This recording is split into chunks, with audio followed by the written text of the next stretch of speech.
శాతం చేశాడు. అంటే ఎక్కడికి పోతా ఉన్న ఈ డబ్బులు?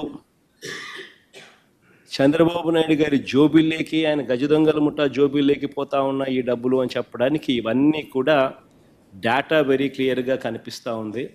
చంద్రబాబు నాయుడు గారు రాష్ట్రాన్ని అతలాకుతలం చేస్తూ ఉన్నాడు అన్నది కూడా ఈ డేటా ప్రస్ఫుటంగా కూడా తెలియజెప్తా ఉంది. ఇంకా నెక్స్ట్ స్లైడ్ ఒకటి చూస్తే ఇంకా ఆశ్చర్యకరమైన విషయాలు కనిపిస్తాయి. అదేమిటి అని అంటే 2019 నుంచి 2024 దాకా, అంటే వైఎస్ఆర్సీపీ ప్రభుత్వం 5 సంవత్సరాలలో కూడా వైఎస్ఆర్సీపీ ప్రభుత్వం ఎంత అప్పులు తీసుకొచ్చింది అని చెప్పి చూస్తే, రాష్ట్ర ప్రభుత్వం వైఎస్ఆర్సీపీ హయాంలో రాష్ట్ర ప్రభుత్వానికి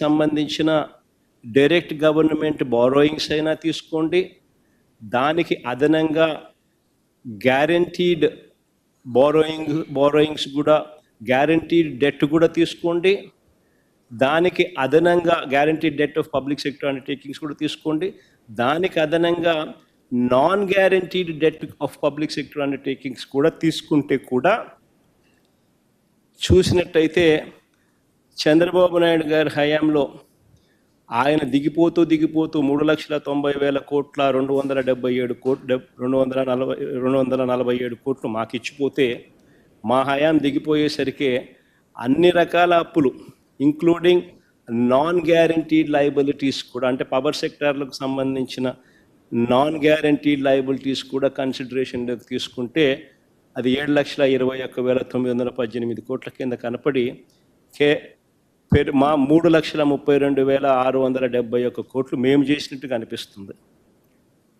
అదే చంద్రబాబు నాయుడు గారు అంటే 13.57% కంపౌండెడ్ యాన్యువల్ గ్రోత్ రేట్ మా హయాంలో కనిపిస్తుంది. చంద్రబాబు నాయుడు గారు దిగిపోయే నాటికి రాష్ట్రం విడిపోయి చంద్రబాబు నాయుడు చేతుల్లోకి గవర్నమెంట్ వచ్చి, ఆ తర్వాత చంద్రబాబు నాయుడు గారు దిగిపోయే నాటికి చూస్తే 1,40,717 కోట్ల అప్పునేది 3,90,247 కోట్లకు ఆయన తీసుకొని పోయి, అదనంగా ఆయన 2,49,000 కోట్లు అప్పట్లోనే చేసి 22.63% అప్పులు అప్పట్లోనే అప్పుల సామ్రాట్ కింద పేరు తెచ్చుకున్నాడు. సరే, అప్పుడు గత చరిత్ర. ఇప్పుడు ఎందుకు ఈ కాంటెక్స్ట్ చెప్తా ఉన్నానంటే, ఇప్పుడు చరిత్ర చూద్దాం.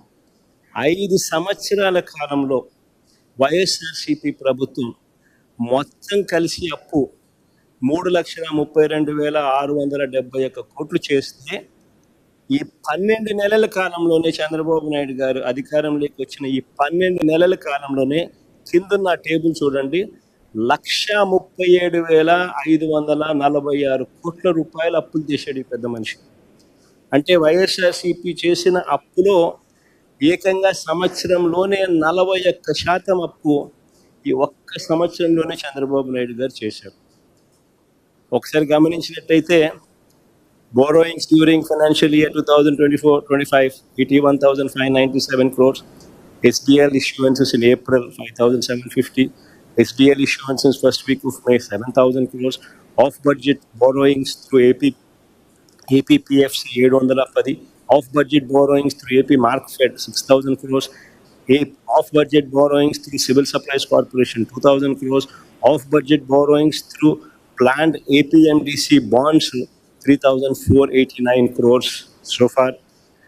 Borrowings secured for Amaravati. It's very important.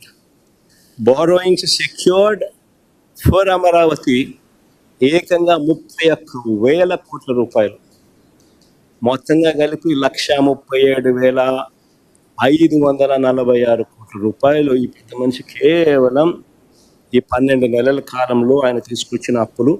మేము 5 సంవత్సరాలలో చేసిన అప్పులో 41%, 41% ఈ ఒక్క సంవత్సరంలో ఇప్పటికే పెద్ద మనిషి చంద్రబాబు నాయుడు చేసేసాడు. ఇంకా ఆశ్చర్యకరమైన విషయం ఏమిటి అంటే, ఈ అప్పులు తేవడంలో రాజ్యాంగాన్నే ఉల్లంఘిస్తున్నాడు.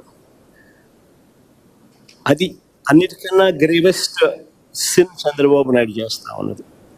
ఎందుకనంటే ఈ అప్పులు తేవడంలో రాజ్యాంగాన్ని ఎలా ఉల్లంఘిస్తా ఉన్నాడు అని అంటే, రాష్ట్ర వ్యాప్తంగా రాష్ట్రానికి ఉన్న 436 గనులపై హక్కులన్నీ కూడా